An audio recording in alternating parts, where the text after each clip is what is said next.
क्या तुम्हें कार्निटिस के बारे में पता है? अरे कैसे पता होगा, तुमने मेरे चैनल को सब्सक्राइब ही नहीं किया है। तो ओमनिट्रिक्स के बारे में तो हम सभी जानते हैं कि इसको यूनिवर्स में शांति लाने के लिए एजमथ ने बनाया था, मगर कार्निटिस के केस में ऐसा बिल्कुल भी नहीं है। कार्निटिस को बनाया गया था यूनिवर्स के डिस्ट्रक्शन के लिए, एंड इस यूनिवर्स में बेन टेनिसन के साथ ऐसा कार्ड होता है जिसको सुनने के बाद आपके पैर धड़ धड़ कांपने चालू हो जाएंगे। तो चलिए स्टोरी को चालू करते हैं।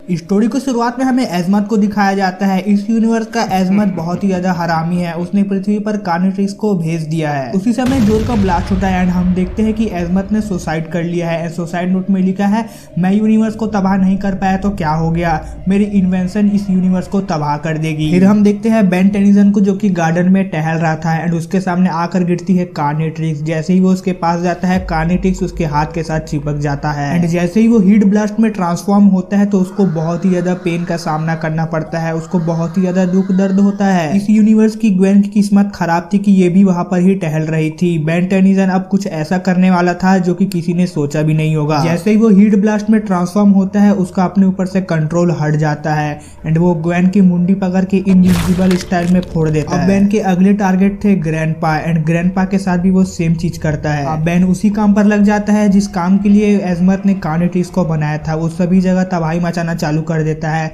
अब वो तबाही मचा रहा है तो उसको रोकने के लिए कोई आएगा तो वहां पर सारे पुलिस आना चालू कर देते हैं, मगर अब उससे भी ज्यादा बुरा होने वाला था। कार्निटिस बेन को ट्रांसफॉर्म कर देती है एलियन एक्स में। जैसे वो एलियन एक्स में ट्रांसफॉर्म होता है तो उसको बहुत ही ज्यादा पेन का सामना करना पड़ता है एंड हमें पता ही है कि एलियन एक्स कितना ज्यादा पावरफुल है।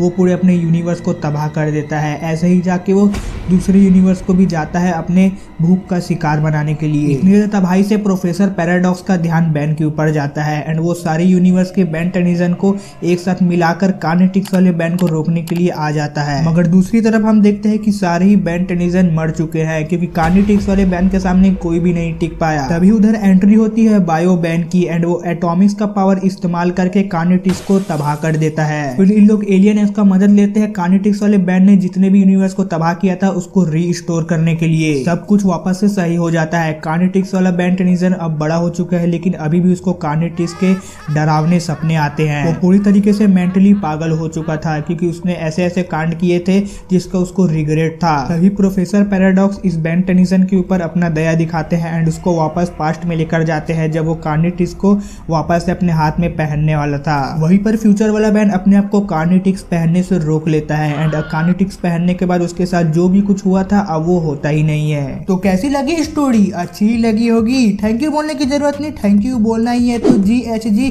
कॉमिक्स को बोलो, क्योंकि भाई इस वीडियो का जो पूरा एनिमेशन एंड स्टोरी आपने देखी है वो उन्होंने ही बनाई है। मैंने बस इसके ऊपर वॉइस ओवर किया है। तो भले मेरे चैनल को सब्सक्राइब करो ना करो, लेकिन उनके चैनल को जरूर सब्सक्राइब मारना। और अगर आप भी बेन 10 के न्यू सीरीज के लिए बहुत ही ज्यादा एक्साइटेड हो तो कमेंट बॉक्स में जाकर बेन 10 न्यू सीरीज लिख देना। तब तक के लिए अपने और अपने परिवार का ध्यान रखिए और देखते रहिए ES2 मूवी।